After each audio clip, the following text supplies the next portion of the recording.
इस वीडियो को लाइक करें, हमारे चैनल को सब्सक्राइब कर बेल आइकन जरूर प्रेस करें हमारी लेटेस्ट वीडियो सबसे पहले देखने के लिए। उमैर इलियासी साहब दामद बरकातहू और स्टेज पर तशरीफ़ फरमा हमायदीन कौम, खुसूसन इस मजलिस के रूह रवा अल अमान एजुकेशनल के बानी डॉक्टर फारूक साहब और हाज़रीन किराम और मोहतरम ख़वातीन, ये मौका हम सब के लिए बहुत ही खुशी और मसरत का है कि आज अल अमान एजुकेशनल का ये 25वां साल इस वक्त मनाते हुए ये मजलिस मुनाकिद की गई है। अल्हम्दुलिल्लाह, जहाँ तक मेरे इल्म में है ये ट्रस्ट, ये अल अमान एजुकेशनल जहाँ तालीमी और समाजी और दीगर उमूर में बहुत ही आगे और खुसूसन खिदमत खल्क में बहुत ही ज़्यादा हिस्सा लेने वाला ये ट्रस्ट है अल अमान एजुकेशनल। मैं मुबारकबादी देता हूँ जनाब डॉक्टर फारूक साहब को कि वो बराबर इसमें आगे बढ़ रहे हैं। अल्लाह रब्बुल इज़्ज़त उनकी मदद फरमा रहे हैं और उनकी तरक्की हो रही है। ये दर हकीकत उनके इखलास और उनकी मेहनतों का नतीजा है। सरकार दो आलम सल्लल्लाहु अलैहि वसल्लम ने इरशाद फरमाया, खिदमत खल्क के सिलसिले में खुसूसी तौर पर सरकार ने फरमाया, मन नफ़्फ़स अन मुमिनिन कुर्बतम मिन कुरबिद दुनिया नफ़्फ़सल्लाहु कुर्बतम मिन कुरबि यौमिल क़ियामा।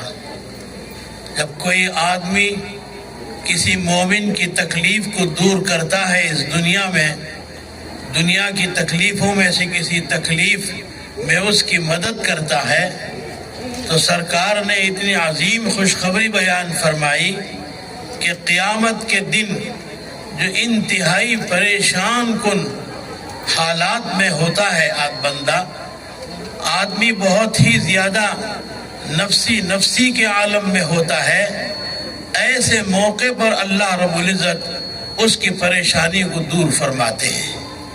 और आगे फरमाया, मन यस्सर अला मुअसिरिन यस्सर अल्लाहु यौमल क़ियामा। जब कोई आदमी किसी तंगदस्त की तंगदस्ती को दूर करता है और उसको आसानी बहम पहुंचाता है, तो अल्लाह रब्बुल इज़्ज़त क़यामत के दिन उसके हक़ में आसानी बहम पहुंचाते हैं। आखिरत की तकालीफ और परेशानी हम सुनते रहते हैं कि किस तरीके से पूरे इंसान बहुत ही परेशान आलम में होंगे, पसीने में डूबे। ये जो आज का प्रोग्राम, ये अल अमान एजुकेशन एंड वेलफेयर ट्रस्ट की जानिब से ये जो मुनक़िद किया गया प्रोग्राम, ये अल्हम्दुलिल्लाह एक शानदार प्रोग्राम है। सबसे पहले अल्लाह का शुक्र है, फिर दूसरी बात ट्रस्ट का बहुत बड़ा शुक्र है कि एक ऐसा उम्दा काम ये इस मुआशरे में जो सबसे आज के दौर में जो सबसे बुरी चीज़ है, उस बुरी चीज़ का मतलब आपको मैं बता दूं कि ये जो वालिदैन, जो बूढ़े माँ बाप जिनके हाथ से काम काज करने को नहीं होता है, ऐसों को आज के मुआशरे के लड़के लड़कियाँ, मतलब बच्चे माँ बाप को, बूढ़े माँ बाप को रास्ते में छोड़ देना, फिर ऐसों को, ऐसे बेसहारा लोगों को ले आके यहाँ आशियाना में उनको जगह दे के फिर उनको खाना पीना, उनकी देखभाल करना, दवा दारू करना, ये इतना बड़ा उम्दा काम कर रहे हैं अल अमान ट्रस्ट वाले, ये देख के मेरे को बहुत खुशी होता है। पर दुख ये होता है कि आज के मुआशरे में इस तरह के बच्चे क्यों हैं जो अपने माँ बाप, जो पैदा करता माँ बाप हैं, उनको ही ये ऐसी बुरी हालत में रास्ते में। मेरे दिल में इतनी इज्जत उनके लिए, उनको देखते हुए, उनका तौर तरीका देखते हुए, क्योंकि मैं हज कमेटी का सीईओ भी हूँ और बीपीएमबी का एडिशनल कमिश्नर हूँ। मैंने 5 साल से काफ़ी लोगों से मुलाकात की है, तो इमाम साहब को मिलते ही मेरे दिल में खुद ब खुद इतनी इज्जत कि मैं क्या बताऊँ। तो इमाम साहब ने हुक्म किया कि आपको कल इधर आना है, तो मैं इमाम साहब का हुक्म टाल नहीं सकता था। हालांकि अभी मैं मिनिस्टर के साथ मीटिंग में था, वो छोड़ के इधर आया कि मैं बोला इमाम साहब का हुक्म बड़ा है इससे, तो मैं इमाम साहब का हुक्म मानते हुए इधर आया। पहली बार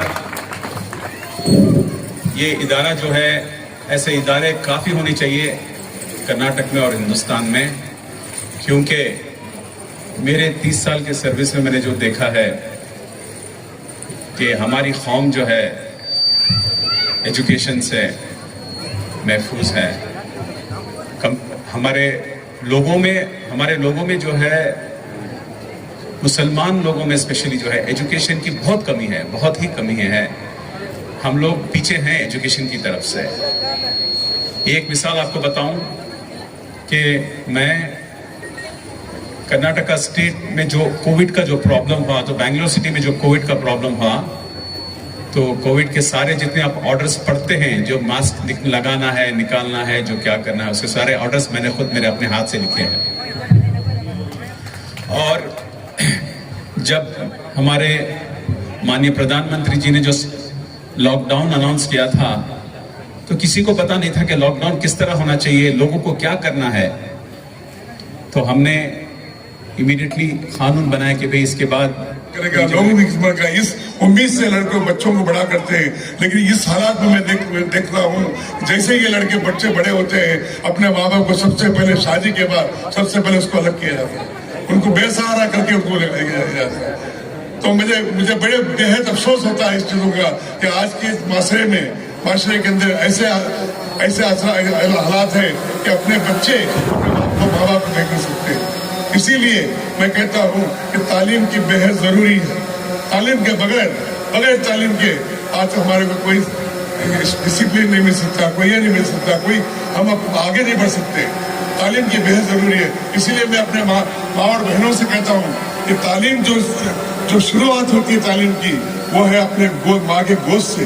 आप अपने बच्चों को ऐसे तालीम दो कि ताकि ये लड़के बड़े होकर सारे कुंबे को संभाल सके। मैं आपको एक बात याद दिलाना चाहता हूँ, जब हिंदुस्तान की आजादी हुई 1947 में, तो उस वक्त हिंदुस्तान की आबादी जो थी 38 करोड़ आबादी थी। उस आबादी के अंदर हमारे मुस्लिम जो माइनॉरिटी थे, मुस्लिम माइनॉरिटी, उसमें 55% माइनॉरिटी जो है गवर्नमेंट के जॉब में थे, गवर्नमेंट के स्पीड थे। आज कहाँ है? 2% भी नहीं है। आज ग्रामीण कौम 2% रहकर पूरे अपने अदारे को, पूरे गवर्नमेंट को आज कब्जा करके हम लोगों को आज ये करिए। तो इसलिए मैं चाहता हूँ कि अगर हुकूमत पे कोई इल्जाम मत दीजिए। आप हुकूमत पे इल्जाम देने का ये नहीं है, क्योंकि किसी भी आज भरोसा नहीं है। आज मुसलमान खुद कफील बनो, खुद अपने आप बच्चों को पढ़ाओ, खुद ऐसे बनाओ, जिसको इंजीनियर बनाओ, जिसको डॉक्टर बनाओ, ताकि पूरे खानदान को संभाल सके। आज अदलिया पे भरोसा नहीं, किसी पे भरोसा नहीं। आज अपने आप के ऊपर तुम एतमाद पैदा करो, अपने बच्चों को एतमाद पैदा करो, ताकि सारे कौम को लेके चले। मैं इसी से कहता हूँ कि दुनिया की अदालत मुझे बेकार लगे है। दुनिया की अदालत मुझे बेकार लगे है। यहाँ पर हर इंसान दुनिया की अदालत मुझे बेकार लगे है। यहाँ तो हर इंसान कातिल का तरफदार लगे है, ऐसा है।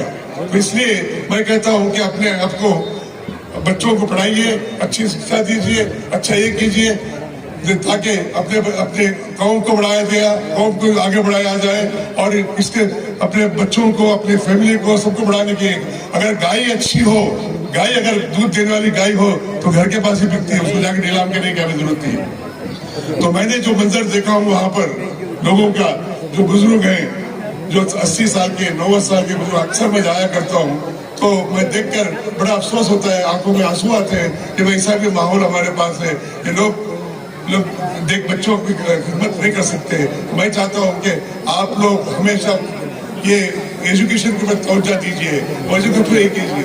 मैं चंद अल्फाज के साथ मैं ज़्यादा तकरीर नहीं करूँगा, आपकी इजाज़त में थोड़े से शेर के साथ मैं इसको खत्म करता हूँ।